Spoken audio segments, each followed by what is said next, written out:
Good morning, students. Welcome to your chemistry class. In my last lecture, we have done about the chemical properties of p block elements. So, with continuing with this topic, our next topic is the formation of hydride. ठीक है बच्चे, हम यहाँ पढ़ेंगे कि hydride कैसे form करते हैं। ग्रुप नंबर 13 के मेंबर्स, आपके पास है बोरोन है, ठीक है। फॉर एग्जाम्पल है आपके पास बच्चे, हम इसकी बोरोन फैमिली को 3 के ई के साथ लिख सकते हैं। कोई भी मेंबर है, we have written it with the E. Then hydrogen, E की वैलेंसी 3 है, इसकी 1 है। The formula is EH3। So E here में भी बोरोन हो सकता है बच्चे, उसके बाद एल्यूमिनियम हो सकता है, गैलियम हो सकता है, इंडियम हो सकता है, थीलियम हो सकता है, कोई भी हो सकता है। So the formula of its hydride is BH3EH3. And बच्चे, the boron forms number of hydrides having the formula. Boron बच्चे number of hydrides form कर सकता है having the formula that is BnHn+4 and BnHn+6. Boron दो तरह के hydride बना सकता है, BnHn+4 एंड BnHn+6, ठीक है। The compounds which are having boron and hydrogen, these compounds which are having boron and hydrogen are called boranes. They are called boranes. The compounds in which both boron and hydrogen are present are called boranes.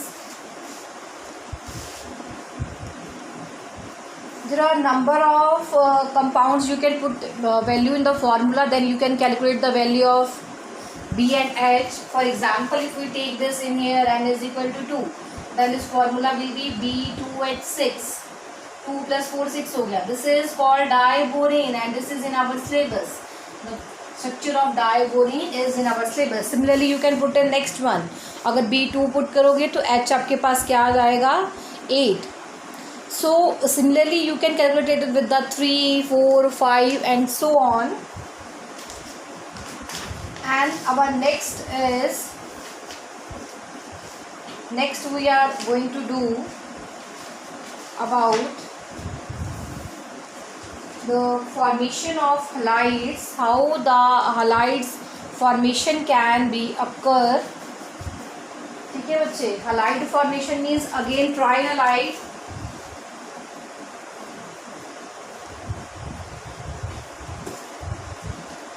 halides. Again the formula for the trihalide, if you take boron family as E and hydrogen, its valency is 1, its -1, then formula is, sorry, halide के लिए बच्चे हम hydrogen के लिए X लिखते हैं, then the formula is EX3, maybe BF3, maybe AlCl3. You can form number of compound BF3, AlCl3, okay बच्चा। And the structure of BF3 you have already done in chemical bonding, ठीक है बच्चे। BF3 की figure जो अगर हम है, हमने ऑलरेडी केमिकल बॉन्डिंग में बनाई है। Its shape is trigonal planar,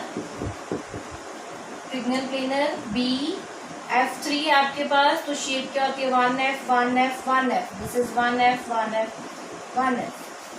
this is for the BF3. You can similarly make for the AlCl3. Now बच्चे, जो BF3 है that is Lewis acid.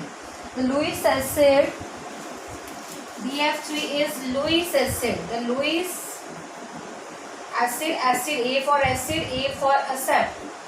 Lewis acid is that which can accept electrons. So Lewis acid is that which can accept electrons are called Lewis acid. BF3 is a Lewis acid. Okay, but it can accept electrons. That it react with ammonia. This is an NCERT question. What happens when BF3 react with ammonia? So you can draw it. BF3 is BF, F, F, NH3 that has NH, H. Now as I have already told you कि बच्चे BF3 Lewis acid है, ये electron accept कर सकता है। और nitrogen के पास बच्चे लोन पेयर है जो अपना इलेक्ट्रॉन पेयर डोनेट कर सकता है। सो ये अपना इलेक्ट्रॉन पेयर बच्चे इसके साथ शेयर करता है।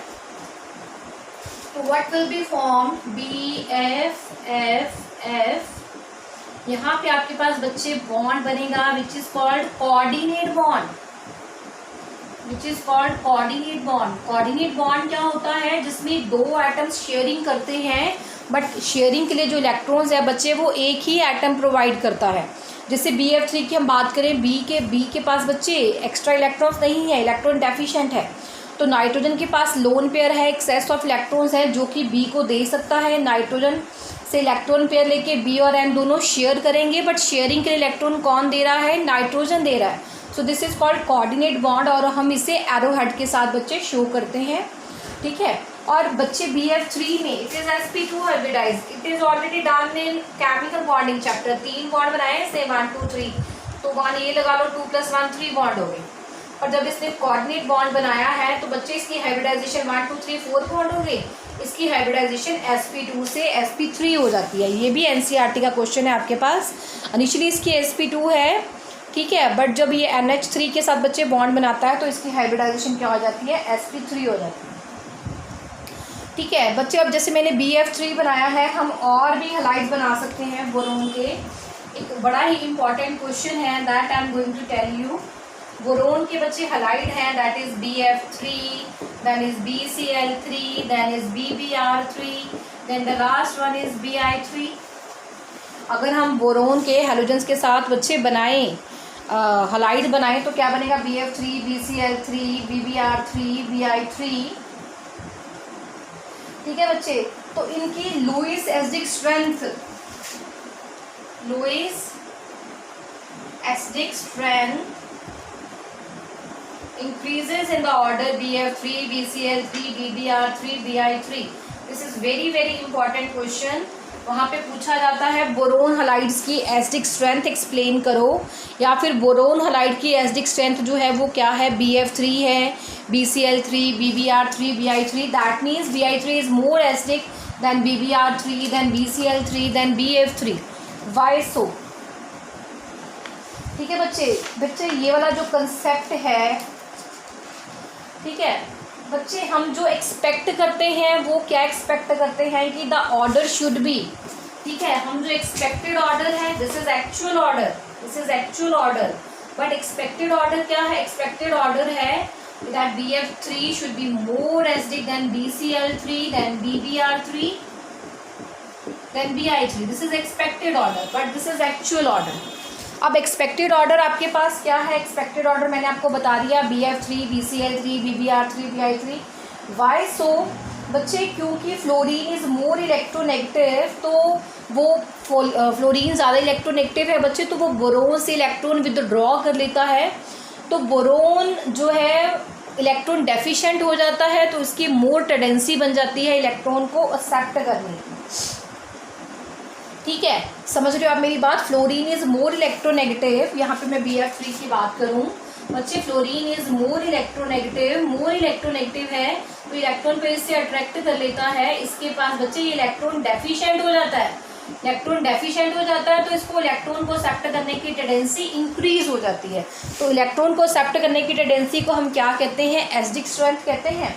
सो it should be more acidic, but अब ये डिफरेंट बिहेवियर क्यों है, why Bi3 is more acidic, BF3 less acidic क्यों है बच्चे, ये डिपेंड करता है, ये टेंडेंसी पे डिपेंड करता है हैलोजन एटम की, कि वो अपना इलेक्ट्रॉन पेयर डोनेट बैक कर सकता है बोरोन एटम को, and that is called back bonding.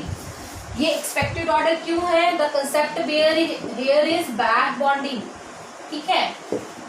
Back bonding क्या है कि हैलोजन जो बच्चे अपना इलेक्ट्रॉन पेयर है वो बैक डोनेट कर सकता है बोरोन एटम को, that is called back bonding, ठीक है। I am repeating again, expected order था BF3 should be more acidic than BCl3, BBr3, Bi3, क्योंकि फ्लोरीन इज मोर इलेक्ट्रोनेगेटिव, ये इलेक्ट्रॉन विदड्रॉ कर लेगा बोरोन से, बोरोन इलेक्ट्रॉन डेफिशिएंट हो जाएगा, इलेक्ट्रॉन डेफिशिएंट है तो इलेक्ट्रॉन एक्सेप्ट करना चाहेगा। but actual order is BF3, BCl3, BBr3, Bi3, which is due to the back bonding. ये बहुत इंपॉर्टेंट क्वेश्चन है. And what is back bonding? Back bonding क्या होता है कि जिसमें हाइड्रोजन एटम अपने इलेक्ट्रॉन पर बैक डोनेट कर देता है बोरोन एटम को. ठीक है. अब ये क्यों होता है बच्चे? ये इसलिए होता है क्योंकि बोरोन के पास एक एम्प्टी बच्चे, क्योंकि sp2 हाइब्रिडाइज्ड है ये, तो इसके पास एक एम्प्टी 2p ऑर्बिटल होता है. ठीक है. और फ्लोरीन का जो 2p ऑर्बिटल होता है वो क्या होता है? फुली फिल्ड होता है. ठीक है. तो क्योंकि बोरोन और फ्लोरीन दोनों के 2p ऑर्बिटल की एनर्जी सेम होती है, तो फ्लोरीन का जो ऑर्बिटल है और 2p ऑर्बिटल है बच्चे, वो बोरोन के 2p ऑर्बिटल के साथ ओवरलैप करता है, जिसकी वजह से इलेक्ट्रॉन ट्रांसफर हो जाता है from f atom to the vacant 2p orbital of b. And this type of bond is called back bonding. ठीक है. इसको मैं समझाने की कोशिश कर रही हूँ किस तरह से. आई हैव ऑलरेडी टोल्ड यू बच्चे, आपके पास एक B है, एक आपके पास F है. अब B आपने बताया, हमने बताया sp2 हाइब्रिडाइज है, तो B के पास एक 2p ऑर्बिटल है. sp3 p के 3 ऑर्बिटल होते हैं, 2 उसमें इन्वॉल्व हो गए, एक p ऑर्बिटल एम्प्टी है, दिस इज एम्प्टी ऑर्बिटल. और जो फ्लोरीन के बच्चे ऑर्बिटल्स हैं ये क्या है आपके पास? Field orbital. अब क्योंकि इसका भी 2p ऑर्बिटल है, इसका भी 2p ऑर्बिटल है, दोनों की एनर्जी क्या है? सेम होती है. एनर्जी सेम होती है तो ये दोनों ओवरलैप करते हैं, एनर्जी सेम है, ओवरलैप करते हैं, तो इलेक्ट्रॉन इससे इसके एम्प्टी ऑर्बिटल में ट्रांसफर हो जाता है. इलेक्ट्रॉन बोरोन हाइड्रोजन के एम्प्टी ऑर्बिटल से बोरोन के एम्प्टी ऑर्बिटल में ट्रांसफर हो जाता है, and that is called back bonding. ठीक है. तो अपर as a result of back bonding बच्चे, जो फ्लोरीन से बोरोन की तरफ जाते हैं, तो जो बोरोन की इलेक्ट्रॉन डेफिशिएंसी है बच्चे वो दूर हो जाती है. इलेक्ट्रॉन डेफिशिएंसी उसकी दूर हो गई तो फिर अब वो लुईस एसिड का काम थोड़ी करेगा. अब लुईस एसिड क्या होता है? एसिड क्या होता है? जो इलेक्ट्रॉन एक्सेप्ट करता है. इलेक्ट्रॉन एक्सेप्ट कौन करता है? जो इलेक्ट्रॉन डेफिशिएंट है. बट बैक बॉन्डिंग की वजह से फ्लोरीन ने तो बच्चे उसकी इलेक्ट्रॉन डेफिशिएंसी दूर कर दी, तो अब बोरोन यहाँ पे फिर क्या है? इलेक्ट्रॉन डेफिशिएंट नहीं है, सो इसकी वजह से उसका एसिडिक स्ट्रेंथ क्या करेगी? डिक्रीज करेगी. बट बच्चे जब हम BCl3, BBr3, Bi3 के मूव करते हैं, ठीक है, BCl3, ये मैंने BF3 की बात की थी, BCl3, BBr3, Bi3. अब B का तो हर किसी बच्चे 2p ऑर्बिटल है, 2p ऑर्बिटल है, 2p ऑर्बिटल है, बट C का 3p, इसका 4p, इसका 5p. अब यहाँ पे अगर हम बैक बॉन्डिंग की बात करें तो आपको पता है यहाँ पे 2p 3p ऑर्बिटल है. 2p 3p orbital energy same नहीं है, बैक बॉन्डिंग अच्छी तरह से नहीं होगी. 2p 4p में तो और भी ज़्यादा गैप है, 2p 5p में और उससे भी ज़्यादा गैप है. तो इसका मतलब है गैप ऑर्बिटल्स की एनर्जी सेम ना होने की वजह से जो ओवरलैप होती है वो इनइफेक्टिव होती है. और सबसे ज़्यादा इनइफेक्टिव किस में है? Bi3 में, क्योंकि उसमें 2p और 5p ऑर्बिटल बच्चे साइज का बहुत ज़्यादा डिफरेंस है, एनर्जी का बहुत ज़्यादा डिफरेंस है. तो सबसे कम ओवरलैप जो होता है वो किस में होता है? BBr3 में, Bi3 में. सो इन शॉर्ट आप ये कह सकते हो कि Bi3 में इलेक्ट्रॉन डेफिशिएंसी सबसे कम होती है, जो कि कंपनसेट हो. तो इलेक्ट्रॉन डेफिशिएंसी जब बच्चे उसकी कम नहीं होती है तो it will act as a electron acceptor, it will act as a Lewis acid. Try to understand this concept. अगर मैं यहाँ पे क्लोरीन ले लूँ बच्चे, ये 2p है, ये 3p ऑर्बिटल है. ठीक है. अगर हम BBr3, Bi3 के लिए बनाएं तो B का आपके पास अगेन 2p है. अगर हम I के लिए BBr के लिए बनाएं बच्चे, यहाँ पे 4p ऑर्बिटल है, B के लिए 2p, ठीक है, I के लिए 5p ऑर्बिटल है. 5p और 2p में बच्चे एनर्जी का बहुत डिफरेंस है. एनर्जी डिफरेंस है तो ओवरलैप इनप्रॉपर है बच्चे. एनर्जी डिफरेंस बहुत ज़्यादा है तो ओवरलैप इनप्रॉपर है. ओवरलैप एप्रोप्रिएट नहीं है तो बच्चे यहाँ पे इलेक्ट्रॉन ट्रांसफ़र नहीं कर पाएगा इजीली. ठीक है, इलेक्ट्रॉन ट्रांसफ़र बच्चे इजीली नहीं कर पाएगा, तो जिसकी वजह से इलेक्ट्रॉन डेफिशिएंसी B की दूर नहीं होगी and it will act as a Lewis acid. So hence the order is Bi3 is more acidic than BCl3 than BF3. Okay बच्चे, and the next we will do in our next lecture.